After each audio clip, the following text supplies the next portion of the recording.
యేసుతో మా జీవితం ఎంతో ఆనందం. యేసుతో మా జీవితం ఎంతో మాధుర్యం. యేసుతో మా జీవితం ఎంతో ఆనందం.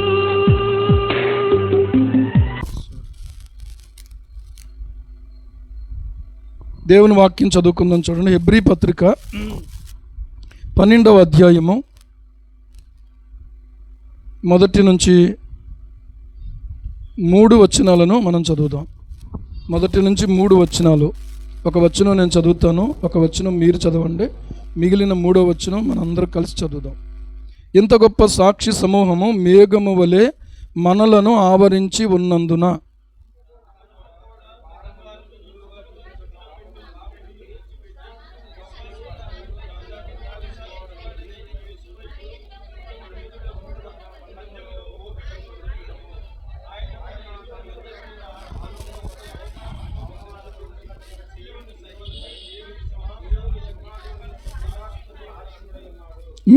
మీరు అలసట పడకయో మీ ప్రాణములు విసుకకయో ఉండునట్లు పాపాత్ములు తనకు వ్యతిరేకముగా చేసిన తిరస్కారమంతయు ఓర్చుకొనిన ఆయనను తలంచుకొనుడి. చిన్న మాట ప్రార్థన చేద్దాం. పరిశుద్ధుడా, ఇంతవరకును పాటల ద్వారా ఎంతో మా ప్రభువా మా హృదయాలలో ఒక మంచి సందేశాన్ని మాకు నేర్పించారు. మా హృదయాలను మా ప్రభువా మిమ్మను మా తండ్రి నిన్ను స్తుతించినట్లుగా మీరు సిద్ధపరిచినందుకు నీకు వందనాలు. మాకు మా ప్రభువా వాక్యం దగ్గరకు మా హృదయాలు నడిపించినందుకు వందనాలు. యేసయ్య దగ్గరకు నడిపించినందుకు వందనాలు. సిలువ దగ్గరకు నడిపించినందుకు వందనాలు. పరలోకం దగ్గరకు నడిపించినందుకు వందనాలు. జీవ గ్రంథం దగ్గరకు నడిపించినందుకు వందనాలు. ఇదిగో ఈ సమయంలో ఈ వాక్య భాగాన్ని దీవించండి. ఈ వాక్యము ద్వారా ప్రభువా మాకు అవసరమైన మాటలు మీరే తెలియచేయమని అడుగుతున్నాను తండ్రి. నాతో మాట్లాడండి, మీరు మాతో మాట్లాడండి. యేసు ప్రభు వారి యొక్క శ్రేష్ఠ నామములో ప్రార్థించి స్తుతించి వేడుకుంటున్నాం మా పరమ తండ్రి. ఆమేన్, ఆమేన్. ప్రభునందు ప్రియమైనటువంటి దేవుని బిడ్డలారా, మీ అందరికీ ప్రభు పేరిట శుభాలు తెలియపరుస్తూ ఉన్నాను. ఈ సమయంలో ఇక్కడ ఒక మాట కనబడుతూ ఉంది మనకి. ఇదేంటంటే, మన ఎదుట ఉంచబడిన పందెములో ఓపికతో పరుగెత్తుదము. ఒక పరుగు పందాన్ని పోల్చి విశ్వాస జీవితాన్ని ఇక్కడ పౌలు భక్తుడు మాట్లాడుతూ ఉన్నాడు. కొంతమందికి ఇంకా ఆ పరుగులోకి ఇంకా రానేలేదు అసలు. ఎందుకంటే ప్రభువును అంగీకరించిన వాళ్ళు లోకములో అనేక ఆశల వెంబడి, అనేక రకాలైన కోరికల వెంబడి, లోక స్నేహాల కోసం పరుగులు తీసేవాళ్ళుగా ఉంటారు. కానీ ప్రభువు కోసం ప్రియులారా పరుగు అనేది దానికి ఒక అర్థం ఏముండదు ఇంకా వాళ్ళకి. ఒకవేళ పాడితే పాడొచ్చు, మనం పాడేమని వాళ్ళు పాడొచ్చు, కానీ పాడడం మంచిదే, కానీ ఆ అనుభవంలోనికి మాత్రం ఇంకా వాళ్ళు రాలేదు. అలాగే ఇంకా కొంతమంది ప్రభువును నమ్ముకున్నామన్నంత వరకే ఉన్నారు తప్ప పరుగు మాత్రం లేదు. ఏమండి, అంతా సోమరితనం, అంతా ఒక రకమైన నిర్లక్ష్యం, అంతా ఒక రకమైనటువంటి లోక సంబంధమైన దృష్టితోనే వాళ్ళు ప్రభువులో ఉన్నారు. ఈరోజు మనం ఆలోచించుకుంటే పరుగు పందెములో పరుగెత్తే వాళ్ళందరూ కూడా ఒకే లైన్లో పరిగెత్తరు. ఒకే లైన్లో పరిగెడతారా? కొంతమంది వెనకాల, కొంతమంది ముందు, కొంతమంది ఇంకా వెనకాల, కొంతమంది ఇంకా వెనకాల, అలాగా ఒక్కొక్కళ్ళు ఒక్కొక్క వంతులో ఉంటారు. ఇందులో ఇంకొక రకమైన విషయం ఏంటంటే, ఈ పరుగు పందెములో పరుగెత్తే వాళ్ళు ఒకసారి ముందుకు వస్తారు, ఒకసారి వెనక్కి వెళ్తారు. అర్థమవుతుందా? ఒకసారి ముందుకు వస్తారు, ఒకసారి వెనక్కి వెళ్తారు. ఇంతకీ మనం ఈ పందెములో ప్రియులారా ఉన్నాము అనేటువంటి విషయాన్ని మనం ఎంతవరకు గ్రహించగలుగుతున్నాం? నేను పందెములో ఉన్నాను అని అనుకోవట్లేదు చాలామంది. వాళ్ళు ఆగిపోయారు కదా, నేను ఆగిపోతాను. ఏమండి, ఈలోగా ఏమవుతుందంటే వెనక్కున్న వాళ్ళు ముందుకు పరిగెడుతున్నారు, ఈ ముందున్నటువంటి వాళ్ళు వెనక్కి వెళ్తూ ఉన్నారు. అందుకనే దేవుని వాక్యంలో రాయబడి ఉంది, కొంతమంది మొదటి ప్రేమను వదిలేశారు, కొంతమంది మొదటి యొక్క విశ్వాసాన్ని వదిలేశారు, కొంతమంది ఆసక్తిని విషయమై ఏమైపోయారంటే మాంజులైపోయారు. ఒకప్పుడు సేవకురాలు మన ఇంటికి వస్తున్నారు అని అంటే ఎంతో ఆశీర్వాదకరం అనిపించేది. అంటే ఎందుకు చెప్తున్నానంటే, అదే వ్యక్తులు ఒక రోజున మేము వస్తున్నాము అంటే, అయ్యి బాబోయ్ మా ఇంటికి వస్తున్నారండి, అంతకంటే భాగ్యం ఏంటంటే రండి అన్నవాళ్ళు. అర్థమవుతుందా? నాకు కాల్ చేయి అని అన్నాను అనుకోండి, ఒకప్పుడు అయ్యి బాబోయ్ ఎందుకు పాస్టర్ గారు కాల్ చేయమన్నారు అని వెంటనే కాల్ చేసిన వాళ్ళు ఇప్పుడు కాల్ చేయమన్నారు ఎందుకో, నా గురించి ఏం తెలిసిందో, నన్ను ఏమంటారో, అవన్నీ సంగతి నీకెందుకు. ఒక మేనేజర్ కాల్ చేయమంటే కింద ఉన్నటువంటి ఆ ఉద్యోగి కాల్ చేస్తాడా చేయడా? కానీ మరి కనీసం మేనేజర్కు ఉన్నటువంటి విలువ కూడా ఈరోజు సేవకుడికి లేదు. ఏమండి, ఆలోచించండి. అలాగే ఏమవుతుంది అని అంటే ప్రతీదీ కూడా ఒక రకమైనటువంటి నిరాసక్తతలోనికి వెళ్ళిపోతూ ఉన్న పరిస్థితి. ఈరోజు ప్రియులారా చెప్పుకోవాల్సి వస్తే నువ్వు పరుగెడుతున్నావా అనేటువంటి విషయానికి వస్తే అసలు పరుగు గురించి ఆలోచనే లేదు. అసలు పరుగు గురించి ఆలోచనే లేదు ఈరోజు. ఇంకా కొంతమంది ఆగిపోయిన వాళ్ళుగా ఉన్నారు. ఒకప్పుడైతే కొంచెం పరుగెట్టారు, కానీ ఇప్పుడు ఏమనిపించిందో తెలియదు కానీ ఆగిపోయారు. ఇప్పుడు ఏమైంది, ఆగిపోయిన వాళ్ళు ఏం చేస్తారనంటే మళ్ళీ వెంటనే కాసేపు ఆగి స్పీడ్ అందుకోవాలి. కానీ కొంతమంది ఏమవుతారో తెలుసా, కాసేపు కూర్చుందాం అనుకుంటారు. కాసేపు కూర్చున్న తర్వాత చతికిల పడడమే, ఇంకా మళ్ళీ తిరిగి లేవడానికే టైం పడుతుంది. ఈరోజు చాలామంది దేవుని పిల్లలు ప్రియులారా పేరుకు క్రైస్తవులు, పేరుకు దేవుని సేవకులు, పేరుకు సంఘమే కానీ వాళ్ళు ఆగిపోయినటువంటి క్రైస్తవులుగా ఉన్నారు, ఆగిపోయినటువంటి క్రైస్తవురాలుగా ఉన్నారు.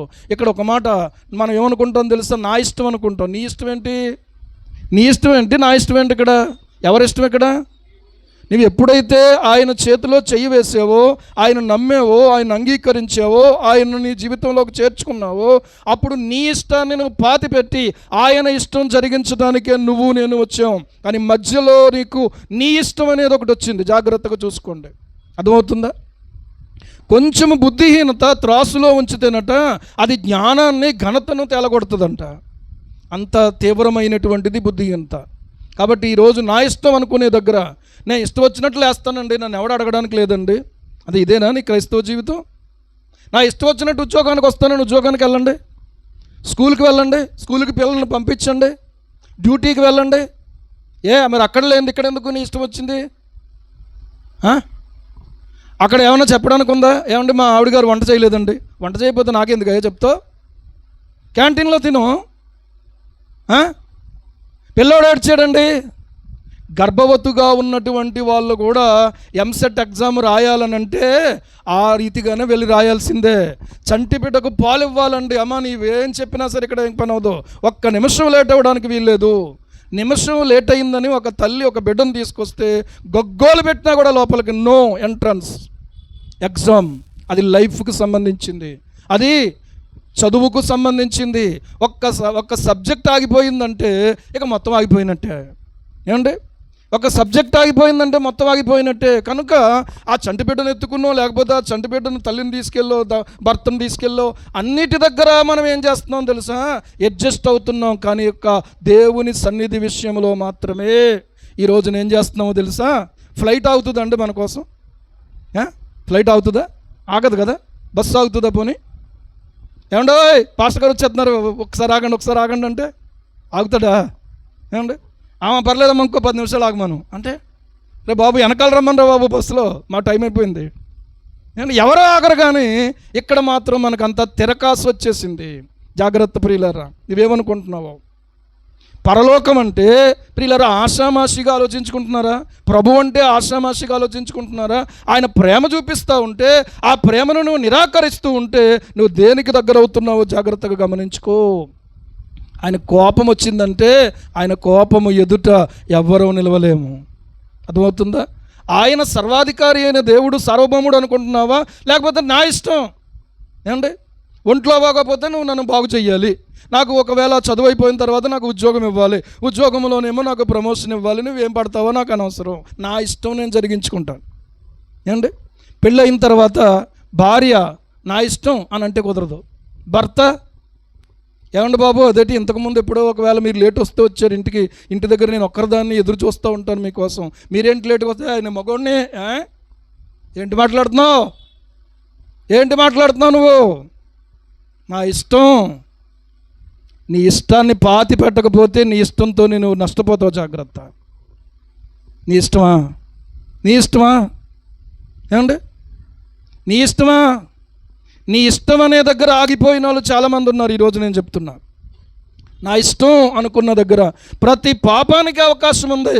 నా ఇష్టము కాదు ప్రభువా నీ ఇష్టమైన దగ్గర యోసేపులాగా పారిపోయే అనుభవం కలుగుతుంది. దేవునికి స్తోత్రం. నా ఇష్టం అనుకున్నావా, సంసోనులాగా నీ జీవితం ఏమైపోద్దో తెలుసా, నాశనం అయిపోద్ది. ఏమండి, నాశనం కాకుండానే దేవుడు ఏం చేస్తాడంటే హెచ్చరిక చేస్తాడు. రే బాబు వెళ్ళిపోరా, నువ్వు పశ్చాత్తాపడు, నువ్వు మారు మనసు పొందు, నువ్వు ఆయన ఆశ్రయించు. పరిశుద్ధాత్మదేవుడు ఏం చేస్తాడంటే ఒప్పింపజేస్తాడు. అపవాదం ఏం చేస్తాడంటే బోల్డ్ మంది చేస్తున్నారయ్యా, నువ్వేంటే నీకంటే లేటుకు వచ్చిన వాళ్ళు ఎంతమంది లేరు? పాస్టర్ గారికి నువ్వు ఒక్కడవే కనపడ్డావు, ఒక్కరిదానివే కనపడ్డావు. ఏమండి ఆలోచించండి. నా ఇష్టం అనే దగ్గర ఆగిపోయాం మనం. నా ఇష్టాన్ని ప్రియులారా పక్కన పెట్టలేకపోతున్నాం మనం. తిండి దగ్గర నా ఇష్టం, నీ ఇష్టం వచ్చినట్టు తిను, ఆ తర్వాత హాస్పిటల్లో అడ్మిట్ అయిపోవడమే, అనుమానం లేదు. అవునా కదా? ఏమండి డాక్టర్ గారు చెప్పగలమా మనం? ఏమండి ఇంకో మీరు ఎక్కువ మాట్లాడకండి, నాకు అన్నీ తెలుసండి. నేను ఏది తింటే షుగర్ పెరుగుతుందో తెలుసు, ఏది తింటే బీపీ పెరుగుతుందో తెలుసు, ఏది తింటే లో బీపీ వస్తుందో తెలుసు, ఏది తింటే హై బీపీ వస్తుందో తెలుసు, ఏది తింటే థైరాయిడ్ వస్తుందో తెలుసు, అంతా తెలుసండి నాకు. అసలు మీరు ఏమి రాస్తారో, మీరు ఏం చెప్తారో అని వచ్చానండి అనండి. రే బాబు, వీడికి కొంచెం మెంటలో మైండ్ లూజ్ అయింది, అసలు వీడిని ఎవడరా ఓపీ ఇచ్చినాడు, ఈయన అసలు ఎందుకు లోపల పంపించారు, ఈయనకి అన్నీ తెలిసినోడిని, ఆయన నాకు వైద్యం చేసేలాగా ఉన్నాడు, ఈయన పంపించాను ముందు అర్జెంటుగా. లేదా ఉన్న వాళ్ళందరూ కూడా వాళ్ళు కూడా ఇలాంటి ఆలోచనలోకి వెళ్ళిపోతారు. లేదంటే బాబు నేను ఈ సీట్ నీకు ఇచ్చేస్తాను, కాసేపు నువ్వే వైద్యం చేసుకో. దేవునికి స్తోత్రం, హల్లెలూయా. ఎప్పటి నుంచో పొద్దున్న నుంచి సాయంత్రం దాకా నలిగిపోతున్నాం అయ్యా బాబు మేము, ఇంత చదివి ఇన్ని పుస్తకాలు ముందెట్టుకుని. అర్థమైందా? నిద్రపోదామంటే లేదు, కాస్త ఇలా రెస్ట్ తీసుకుంటలోకి 24/7 ఎమర్జెన్సీ అని ఉంటుంది కదా, ఏమండోయ్ అర్జెంటు వచ్చేయాలి మీరు అని అంటే, అలాగా భోజనం చేసే దగ్గర ఇలా చేతులు కడుక్కుని అన్నం ముద్ద కలుపుకున్న తినకుండా కూడా బయటకు వచ్చే పరిస్థితి. నా ఇష్టం అనుకుని డాక్టర్ అనుకుంటే, ఆ హార్ట్ పేషెంట్ అయితే అలాగే పోతాడు. ఏమండి కిడ్నీ పేషెంట్ అయితే అలాగే పోతాడు. ఏమండి ఒకవేళ డెలివరీ మొన్న మేము హాస్పిటల్కి వెళ్ళేటప్పటికి ఒక అమ్మాయికి అప్పుడే బ్లీడ్ అయిపోతుందంట, త్వరగా తీసుకొచ్చేయమన్నారు. ఏమండి కూర్చోబెట్టండి, ఏం కంగారు లేదు అన్నాడు అంటారా? గబగబా పరిగెడుతున్నారు. ఒకడికి ప్రియులారా అవయవం ట్రాన్స్ప్లాంటేషన్ చేయాల్సి వచ్చింది, హార్ట్. ఆ హార్ట్ని బెంగళూరు నుంచి హైదరాబాద్ ఒకటావుటిని ఆ ఫ్లైట్ మీద తీసుకొచ్చారు. ఫ్లైట్ మీద తీసుకొచ్చిన తర్వాత ఈ మధ్యలో ట్రాఫిక్ చాలా ఉంటుంది కదా, దాన్ని మళ్ళీ తిరిగి ఆ హాస్పిటల్కి చేర్చడానికి ఎక్కడికక్కడ లైన్ క్లియర్ చేసుకుంటూ ప్రియులారా ఆ ప్రాణాన్ని నిలబెట్టడానికి వాళ్ళు పరిగెట్టిన పరుగు మామూలుగా లేదండి. దేవునికి స్తోత్రం కలుగును గాక. ఒక ప్రాణం నిలబెట్టడానికి పరిగెడుతున్నాం, కానీ ఒక ఆత్మ నరకములో పడిపోకుండా నీవు నిత్యత్వములో ప్రియులారా ఆనందించేలాగా, నాశనాన్ని తప్పించుకునేలాగా నువ్వు నేను పరిగెట్టలేకపోతే మన గతి ఏమవుతుందో ఆలోచించుకోండి.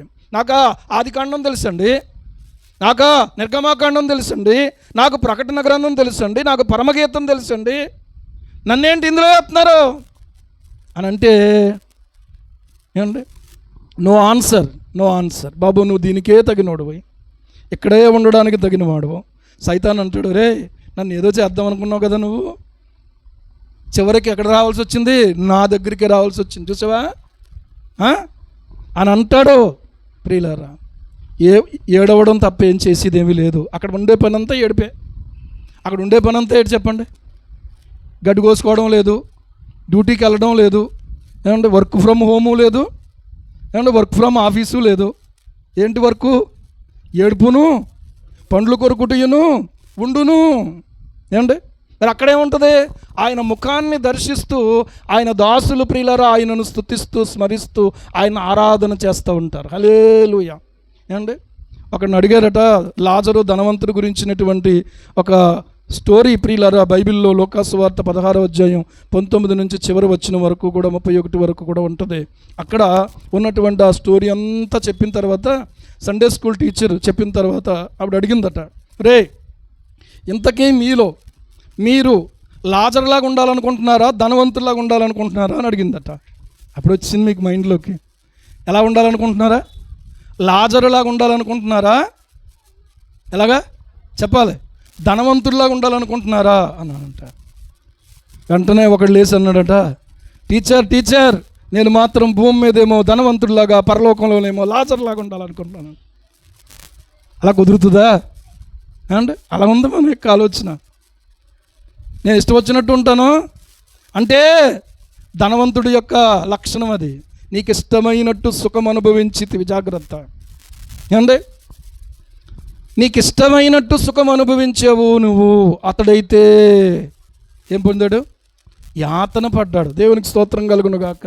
ఏమండి నీకు ఇష్టమైనట్టు, ఇష్టం ఎక్కడికి తీసుకెళ్ళింది చూడండి, ఇష్టం ఎక్కడ తీసుకెళ్ళింది? లోకాసు వార్త 16వ అధ్యాయము లోకాసు వార్త 16వ అధ్యాయము అబ్రహాము కుమారుడా 25వ వచనం. అందుకు అబ్రహాము, కుమారుడా, నీవు నీ జీవిత కాలమందు నీకిష్టమైనట్టు ఏంటది? ఎవరికి ఇష్టమైనట్టు? నీకిష్టమైనట్టు సుఖము అనుభవించితివి, అలాగుననే లాజరు కష్టము అనుభవించనని జ్ఞాపకము చేసుకున్నాను. ఇప్పుడైతే అక్కడ ఆగకూడదు, ముందుకెళ్ళిపోవాలి. ఇప్పుడైతే వాడు ఇక్కడ నెమ్మది పొందుచున్నాడు. ఏం పొందుతున్నాడు? నెమ్మది పొందుచున్నాడు. నీవు యాతన పడుచున్నావు. ఎస్, చూడండి, నీవు యాతన పడుచున్నావు. నీవు ఏం పడుతున్నావు? యాతన పడుచున్నావు. ఏంటి? నీ ఇష్టమా? నీ ఇష్టమైతే నువ్వు ఆ ధనవంతుడి యొక్క కోటాలోకి వెళ్ళిపోవాలి. ఎవరి కోట వాళ్ళదండి, మనకు ఎవరు? అర్థమైందా? ఎవరి కోట వాళ్ళకే ఇస్తారు. మీకు అర్థమైందా? ఎవరి కోట వాళ్ళదే. ఎవరి దగ్గరలోకి వచ్చేటప్పటికి ఒకడు అక్కడి వరకు బాగానే వచ్చాడు. ఆ తర్వాత ఏం చేస్తున్నాడు తెలుసా? మా కారు మీదకి ఇలాగంటున్నాడు. అర్థమైందా? అదొక స్పెషల్ బైక్లు వస్తున్నాయి కదా ఇప్పుడు. ఏ బండి అది? ఏంటది? R15 ఏటో మరి అది పేరు కూడా నాకు తెలియదు, కానీ స్పెషల్ బైక్ అనమాట. అది కొనుక్కోవడం ఒక గొప్ప. దాన్ని కొనుక్కున్నామంటే ఖచ్చితంగా ఎవడో ఒక కటింగ్ ఇవ్వాలి మనం, అంతే. అర్థమైందా? ఆ కటింగ్ ఇవ్వడానికాడు మా దాకా వచ్చాక ఇలాగంటున్నాడు. వీడికి ఏమైందిరా బాబు అనుకున్నాను నేను. అర్థమైందా? అంటే నీ ఇష్టం. ఆ తర్వాత ఏమవుతుంది? అలా చేసిన వాళ్ళు ఎంతోమంది ప్రాణాలు కోల్పోయిన వాళ్ళు ఉన్నారు, కాళ్ళు ఇరిగిపోయిన వాళ్ళు ఉన్నారు. ఏమండి? ఒకడు అలా ఎలాంటి భారాలు మోస్తున్నారో చెప్తున్నాను మీకు. ఏమండి? అయినా కూడా పూజ మాందో, అయినా కూడా ఇప్పుడు మాందో. ఇప్పుడు నేను చెప్పినటువంటి ఈవిడ కూడా ఈ పిల్లలను చూసుకుంటూ ఆ ఇంట్లోనే ఆవిడ కనిపెట్టుకుని ఉండాల్సిన పరిస్థితి. ప్రభువును వదిలిపెట్టకుండా ప్రభువును ఆరాధన చేస్తూ భయభక్తులు కలిగిస్తుంటారు. దేవునికి స్తోత్రం కలుగును గాక. ఈరోజు కష్టం అంటే ఏదో మందే కష్టం అనుకుంటున్నాం మనం. ఒక్కొక్క ఇంట్లోకి వెళ్తే ప్రియులారా, అసలు వాళ్ళు ఎలా పాడుతున్నారు, ఎలా స్తుతిస్తున్నారు, ఎలాగ ఆరాధిస్తున్నారు, ఎలా దేవుని కొరకు నిలబడ్డారు అనేది నిజంగా చాలా కఠినమైన పరిస్థితి. ఒకటే నేర్చుకున్నారు వాళ్ళు. మన జీవితం ఉన్నంత వరకు మనం ప్రభువుకు అప్పగించుకోవడం, మన బాధ్యత మనం నెరవేర్చాలంతే. మన బాధ్యత మనం నెరవేర్చాలంతే. ఏమండి? ఆలోచన చెయ్యండి. మా ఇంట్లో కూడా మా అక్క పరిస్థితి కూడా అదే. ఆ అమ్మాయికి సరిగా మాటలు రావు, కొట్టేస్తుంది, గిల్లేస్తుంది, భయంకరంగా రక్కేస్తుంది, ఎక్కడికో వెళ్ళిపోతూ ఉంటుంది. ఏమంటే చేతిలో ఒకవేళ ఏమైనా ఉంటే అది వచ్చి కొట్టేస్తుంది. అర్థమైందా? చెయ్యి అట్టుకుంటే ఒక రకం కరిసేస్తుంది. అలాంటి పరిస్థితులు ఎదుర్కొన్నాం. ప్రియులారా, ఎందుకు చెప్తున్నానంటే భారం అనేది కేవలం నీ ఒక్కరిదే అనుకుంటున్నావు నువ్వు. ప్రతి భారాన్ని సులువుగా చిక్కులు పెట్టే పాపాన్ని విడిచిపెట్టకపోతే మనం పరిగెత్తలేమండి, మనం భక్తి చేయలేమండి, మన విశ్వాసంలో ఉండలేమండి, మనం ప్రభువు కొరకు ఏమాత్రం కూడా మనం అడుగేయలేం. మనకు ఎంతసేపు కూడా కొరతనే చూసుకుని కృంగిపోవడమే తప్ప.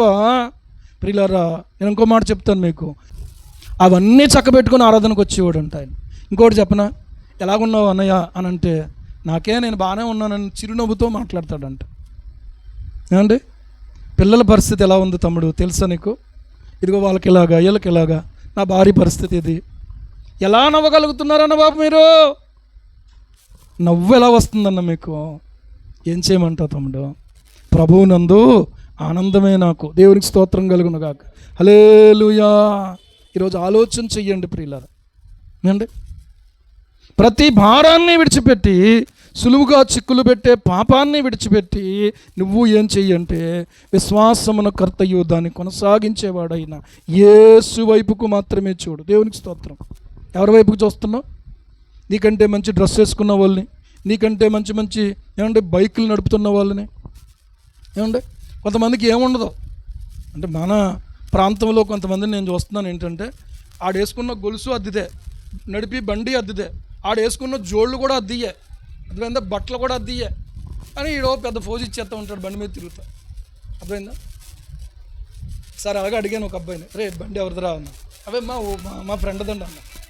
గొలుసు ఎవరిదిరా అన్న. మా ఫ్రెండ్ దండి అన్న. అర్థమైందా? ఎందుకు ఈ అరువు సోకులు ఉంటాయా అవి? ఏమండి? ఉండవు. అందుకనే ప్రభు చెప్పినటువంటి మాట, ఆయన వైపు చూడు. దేవునికి స్తోత్రం కలుగును కాక. హల్లెలూయా, హల్లెలూయా. యేసయ్య వైపు చూడకుండా గనుక మన దృష్టి ప్రియులారా వాటి మీదకు వీటి మీదకి వెళ్తే మనం పరిగెత్తలేమండి, పరిగెత్తలేవు. నువ్వెంత వాక్యం విన్నా పరిగెత్తలేవు, నువ్వెంత మంచి పాటలు పాడినా పరిగెత్తలేవు. నీ పరుగు ప్రియులారా కొనసాగించబడాలంటే యేసు వైపే చూడాలి. హల్లెలూయా. అండ్ ఒక్కొక్కసారి ఉంటుంది, ఒక్కొక్కసారి లేకపోద్ది. ఉన్నా రాజువే నువ్వు, లేకపోయినా రాజువే. తెలుసా నీకు ఆ విషయం? ఏమండి, ఉన్నా రాజువే నువ్వు, లేకపోయినా రాజువే. ఎందుకో మీకు అర్థం కావాలి ఈ మాట. ఎందుకు ఈ మాట అన్నాను? ఎందుకంటే మన ప్రభువు రాజు, మనం కూడా ఆ రాజు యొక్క బిడ్డలం. దేవునికి స్తోత్రం కలుగునుగా. ఎవరిని బట్టి? ఆయన్ని బట్టి. నీకున్న దాన్ని బట్టి అయితే ఈ పాటికి ప్రియులారా ఏమవుదుమో, కానీ ఆయనను బట్టి మనం రాజులము రాణులం. హల్లెలూయా. ఈరోజు ఆలోచన చేసుకోండి. ఆయనను బట్టి మనం యాజకులు, ఆయనను బట్టి మనం పరిశుద్ధులు, ఆయన బట్టి మనం ప్రియులారా పరలోక సంబంధులు, ఆయన బట్టి మనం దేవుని సంబంధులు, ఆయన బట్టి మనం రాజ్య సంబంధులు. హల్లెలూయా. దుష్టుని సంబంధులం కాదు, లోక సంబంధులం కాదు, అబద్ధికుని యొక్క సంబంధులం కాదు, అపవిత్రుని యొక్క సంబంధులం కాదు. మనం ఈరోజు ఆలోచన చేసుకోండి. కనుక నీవు ఎవరికి సంబంధించిన వాడవో ఆయన వైపే చూడటం నేర్చుకో. ఆయన వైపే చూడటం నేర్చుకుని, నీ వయసు ఏదైనా, నీ చదువు ఏదైనా, నీ పరిస్థితి ఏదైనా, నీ రోగం లేకపోతే నీకు ఆరోగ్యమైన అనారోగ్యమైన, ఏమండి నీకే కష్టమైనా ఏ ఇబ్బంది అయినా యేసు వైపు తప్ప మరొక వైపుకు మనం చూస్తే మనకు వెలుగు కలగదు, అయోమయం. ఏం చెయ్యాలో అర్థమవుదు. యేసు వైపు చూస్తే విశ్వాసకర్త ఓ యేసు ప్రభు, కొనసాగించువాడ యేసు ప్రభు. విశ్వాసకర్త ఓ యేసు ప్రభు, కొనసాగించువాడ యేసు ప్రభు. వినయముతోనే నీ వైపు చూచుచు విసుగాక పరుగెత్త నేర్పు. వినయముతోనే విసుగాక పరుగెత్త నేర్పు. ప్రభు యేసు నా రక్షక, నసగు కన్నులు నాకు. ప్రభు యేసు నా రక్షక. హల్లెలూయా. మొదటిగా నువ్వేం చేయంటే ప్రతి భారాన్ని విడిచిపెట్టు. రెండవదిగా ఏం చేయంటే సులువుగా చిక్కులు పెట్టే పాపాన్ని విడిచిపెట్టు. మూడవది ఏంటంటే యేసు వైపుకు చూడు. ఎవరి వైపుకి? యేసు వైపుకు చూడు. ఒకసారి ఒక పందెపు రంగంలో ఒక అమ్మాయి పరిగెడుతుందట. పరిగెడుతూ ఏం చేస్తుందంటే ఆ అమ్మాయి అందరికంటే ముందు పరిగెడుతుంది. ఈ పరిగెడుతున్నటువంటి ఆమెకి మెలమెలా మెరుస్తున్నటువంటి ఒక గొలుసోటి కనబడిందట. జాగ్రత్తగా వినండి. ఏం కనపడింది? ఎలాగుంది అది? మట్టి గొలుసా? ఎలాగుంది అది? నల్లబడిపోయిందా? రోల్డ్ గోల్డా? అలా కనపడుతుందా? నో, మెలమెలా మెరుస్తూ ఉంది. ఆ మెరుస్తున్నటువంటి ఆ గొలుసును పరిగెడుతున్నటువంటి అమ్మాయి కొంచెం దూరం చూసింది. చూడగానే ఒక్కసారి ఇలా వెనక్కి తిరిగింది. వీళ్ళందరూ చాలా వెనకాల ఉన్నారులే. ఈలోగా మనం ఏం చేయొచ్చు అంటే ఒక్కసారి వంగుని ఈ గొలుసులా పట్టుకుని అందుకుని ఆ తర్వాత మళ్ళీ పరుగు పెట్టవచ్చు అనుకుంది. ఏమండి, ఆ అమ్మాయి ఇష్టం మారిపోయిందా లేదా? మారిపోయింది. ఆ గొలుసును పట్టుకోవడానికి ఇలా వంగుంది. ఇలా వంగున్నటువంటి ఆమె ఈ గొలుసుని ఇలా పట్టుకుంటుంది. ఈలోగా వెనకాల నుంచి వచ్చినటువంటి మనుషులందరూ ఆమె మీద పడిపోయారు. పడిపోతే ఏమైపోయింది తెలుసా? అమ్మాయి చచ్చిపోయింది. ఏమైపోయింది? చచ్చిపోయింది. ఏంటి అసలు ఏం జరిగింది? ఈ అమ్మాయి అసలు ఎందుకు వంగింది అని చూస్తే ఆ అమ్మాయి గుప్పిలు ఇలా తెరిస్తే ఆ చేతిలో ఏముందంటే ఒక గొలుసు ఉంది. ఆ చేతిలో ఏముంది? ఒక గొలుసు ఉంది. కానీ ఆ గొలుసును తరచి చూస్తే అదేం బంగారపు గొలుసు కాదు, రోల్డ్ గోల్డ్. అది దేనికోసం ప్రాణం కోల్పోయింది? ఒకవేళ ఆ అమ్మాయి దాన్ని చూసినా కూడా అది నాకెందుకులే, నేను పందెంలో ఉన్నాను, ఇప్పుడు నేను దాని మీద దృష్టి పెడితే అసలైనటువంటి బహుమానాన్ని నేను కోల్పోతాను అని చెప్పి ఒకవేళ పరిగెట్టుంటే ఆ అమ్మాయి ప్రాణం అలాగా నష్టపోయి ఉండేది కాదు. ఆ అమ్మాయి ప్రాణం అలాగా ఏమంటే కోల్పోయి ఉండేది కాదు. ఇప్పుడు ఏం కోల్పోయింది? అమ్మాయి ప్రాణం కోల్పోయింది, బహుమానం కోల్పోయింది. ఈరోజు మన జీవితంలో కూడా ప్రియులారా ఏ గొలుసో మనల్ని ఆపేస్తూ ఉంది, ఏ బంధమో మనల్ని ఆపేస్తూ ఉంది, ఏ స్నేహమో మనల్ని ఆపేస్తూ ఉంది, ఏ కోరికో మనల్ని ఆపేస్తూ ఉంది, ఏ వ్యక్తో, ఏ స్త్రీయో, ఏ పురుషుడో నిన్ను ఆపేస్తూ ఉన్నాడేమో, ఒకవేళ ఏ అవసరతో నిన్ను ఆపేస్తూ ఉంది. దీన్ని చూసుకున్న తర్వాత అప్పుడు మళ్ళీ పరిగెట్టేద్దాం వెనకాల, ఇంకా చాలామంది వాళ్ళు ఎక్కడో ఉన్నారు అనుకుంది. కానీ చివరికి ఆమె ప్రాణమే కోల్పోయింది. నీ ఎదుట ఉంచబడిన పందెపు రంగం మీద దృష్టి పెట్టడం మానేసి ఇలాంటి ప్రలోభాలకు లోబడిపోయి, మన దృష్టి ఎలా ఉంటుందో చెప్పనా? కొన్నిసార్లు కొన్ని ప్రాంతాలకి, కొన్ని ఫంక్షన్లకు వెళ్తూ ఉంటాం. ఏమంటే తర్వాత ఏం చేస్తాం అంటే, భోజనం చేసిన తర్వాత ఎక్కడమ్మా రాసిది అని అడుగుతాం. రాసిన తర్వాత ఏమండి వాళ్ళు ఇచ్చే దానికోసం, రాసిన తర్వాత రాసే వాళ్ళకి ఏదోటి ఇస్తారు కదా, ఆ ఇచ్చేది ఒకవేళ నాప్కిన్ అయినా కూడా నీకు ఇవ్వలేదా, నీకు ఇవ్వలేదా, నీకు ఇవ్వలేదా ఏమండి? ఒకవేళ ఏదైనా మనం ఇచ్చింది ఎక్కువ ఉండొచ్చు, ఒక్కోసారి వాళ్ళు ఇచ్చేది తక్కువ ఉండొచ్చు. దాని గురించి నిజంగా మనం పడే పాటలు మామూలుగా ఉండవు. దాని గురించి ఆలోచన. ఆ తర్వాత నీకు ఇవ్వలేదా అంటే మనం ఏదో పెద్దదేదో కోల్పోయినట్టుగా ఫీల్ అయిపోతూ ఉంటాం. నేను చెప్పేది ఏంటంటే, అందరి దృష్టి అలాగ ఉంటుంది. మనకు ఎంత ఉన్నా కూడా అవతల వాళ్ళు ఇచ్చేది మన ఇంట్లో అలాంటి బోల్డ్ ఉంటాయి, ఉండవా? కానీ ఏమండి అంటే తీసుకోవద్దని కాదు నేను చెప్పేది, దృష్టి చెప్తున్నాను నేను మీకు అర్థమైందా? అదే రకమైనటువంటి కోణాల్లో మనం ఆలోచన చేస్తూ ఉంటాం. ప్రియులారా, దానికోసమే మనము అవసరమైతే దెబ్బలాట కూడా తెచ్చుకుంటాం. ఏమండి అవసరమైతే దెబ్బలాడి అదటి అందరికి ఇచ్చే భాష గారికి ఇవ్వలేదటి ఏమండి. కొన్నిసార్లు వదిలేసి వచ్చేస్తుంటే ఆ తర్వాత మా వెనక పంపించిన సందర్భాలు కూడా ఉన్నాయి. కానీ దృష్టి ఎక్కడుంది ఏమండి? తొలగిపోయిందా? లేకపోతే దృష్టి ప్రియులారా సరిగానే మనం బహుమానం మీద దృష్టి పెట్టుకున్నామా? ఎల్లిచ్చే బహుమానాలు ఏమాత్రం అండి, ఎల్లిచ్చేది ఏమాత్రం. ఆ తర్వాత తెస్తాం, తీరా మనం ఒక్కోసారి వాడడం, పక్కన ఎక్కడ పడేస్తాం. ఆ పాడేసిన తర్వాత మళ్ళీ ఎప్పుడో మనం దులిపేటప్పుడు, కడిగేటప్పుడు అప్పుడు మళ్ళీ గుర్తొస్తుంది మనకి, అవునా కదా? కానీ దాని గురించి ఎంత ఆలోచన. ఒక మాట చెప్పిన, ఈ బహుమానము ప్రియులారా ఈ లోక సంబంధమైనవన్నీ ఇలాంటివే. కానీ ప్రభు ఇచ్చే బహుమానం ఎలాంటిదో తెలుసా? ఆయన ఇచ్చే బహుమానం వాడబారని అక్షయ కిరీటం. హల్లెలూయా! అది వాడబారదు, అది నాశనం అవ్వదు. అది వాడబారదు, అది నాశనం అవ్వదు. అక్షయ కిరీటం, దేవునికి మహిమ కలుగును గాక. అలాంటి గొప్ప కిరీటం కొరకు మోషే ఆలోచన చేశాడు. తనకున్నవన్నీ తగ్గించేసుకున్నాడు అండి. ఎక్కడ రాజుగారి కొడుకు ఎక్కడికి వచ్చాడండి? దేవుని ప్రజలు, వాళ్ళు ఎవరో బానిసలు, వాళ్ళతో పాటు కలిసిపోయాడు అంతే. దేవునికి స్తోత్రం కలుగును కాక. వాళ్ళతో పాటు వాళ్ళు ఏం తింటారు తిన్నాడు, ఎక్కడ పడుకుంటే అక్కడ పడుకున్నాడు, వాళ్ళు ఎలా జీవించాలో అలా జీవించాడు అంతే తప్ప నేను రాజుగారు కొడుకుని అన్నట్టుగా మాత్రం ఏమాత్రం ఎక్కడ కూడా కనపరుచుకోలేదు. ప్రియులారా ఆలోచన చెయ్యండి. నేను వదిలేయండి, జాగ్రత్త వినండి. మొదటిది ఏంటి చెప్పండి? విడిచిపెట్టాల్సింది ప్రతి భారాన్ని విడిచిపెట్టేయాలి. రెండవది ఏంటి? సులువుగా చిక్కులు పెట్టు పాపాన్ని విడిచిపెట్టాలి. ఈ రెండు విడిచిపెట్టాల్సినవి. ఇప్పుడు మనం చేపట్టాల్సింది ఏంటంటే ప్రభు వైపు చూడాలి. ఎవరి వైపు చూడాలి? యేసు వైపు చూడాలి. నాలుగవదిగా ప్రియులారా మనం ఏం చేయాలో తెలుసా? ఓపికతో పరిగెట్టాలి. దేవునికి స్తోత్రం. నువ్వు పందెపు రంగంలో ఉన్నావు. నేను విమర్శించే వాళ్ళు ఉండొచ్చు, నిన్ను ప్రోత్సహించే వాళ్ళు ఉండొచ్చు. విమర్శలకేమో కృంగిపోవద్దు ప్రియులారా, వాళ్ళు పొగుడ్తలకేమో పొంగిపోవద్దు. పొగడ్తలకు పొంగిపోయేవా? అది ప్రమాదమే. విమర్శలకు కృంగిపోయేవా? అది ప్రమాదమే. ఈ రెండు రకాలైన ప్రమాదాలు మనకు ఉన్నాయి కనుక ఈ రెండు వైపుకు కూడా మనం చూడొద్దు. పొగడ్తలకు పొంగిపోయామా, ఇంకేముంది, మనం అన్నీ సాధించేసామన్నంత ఒక తృప్తి మనలో వచ్చేస్తుంది. పరిగెట్టలేం మనం ఇంకా. అర్థమవుతుందా? పరిగెట్టగలమా? పరిగెట్టలేం మనం ఇంకా ప్రియులారా ఇంకా నేను సాధించగలిగిందంతా అది అయిపోయింది, నా జీవితంలో అసలు ఇలా చేస్తాననుకున్నానా అనుకుని ఆగిపోతాం మనం. కనుక ప్రియులారా తృప్తి చెందడానికి ఉన్నటువంటి మాటలను నువ్వు పక్కన పెట్టడం నేర్చుకో. ఏంటి? లేదు నా ప్రభు ఇచ్చే బహుమానం కోసం నేను ఇంత చేసిన దానికి ప్రభు దగ్గర ఏమైనా బహుమానం వస్తుందా నాకు? జాగ్రత్త వినాలి మీరు ఈ మాట. గొప్పలో నేను నివసించటమే, జీవించటమే నా బ్రతుకు ధన్యత. దేవునికి స్తోత్రం. వాడబారని స్వాస్థ్యము నాకై పరమందు దాచి ఉంచేవా. ఏమంటే మారా అనుభవాన్ని మధురంగా మార్చగలడా లేదా ఆయన? ఈ రోజున నీకు కొన్ని చేదు అనుభవాలు ఉన్నాయి, కొన్ని ఇబ్బందికరమైన అనుభవాలు ఉన్నాయి. తీపి అంటే అందరూ ఇష్టపడతారు,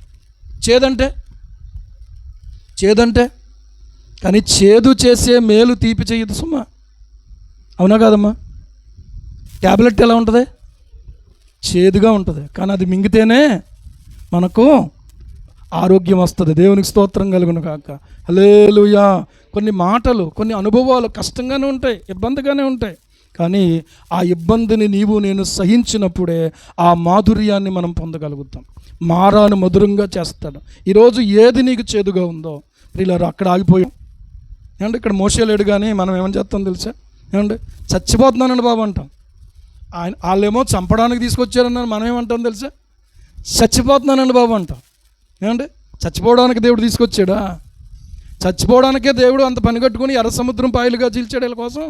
అంత పని కట్టుకుని అక్కడ పస్కా బలి పశువు యొక్క రక్తాన్ని ఏమండి వాళ్ళ యొక్క ద్వారబంధాల మీద పుసుకోగానే ఆ ద్వారబంధముల లోపల వాళ్ళు నివసిస్తున్నప్పుడు సంహార దూత వాళ్ళని దాటి వెళ్ళిపోయిందా? చచ్చిపోవడానికైనా?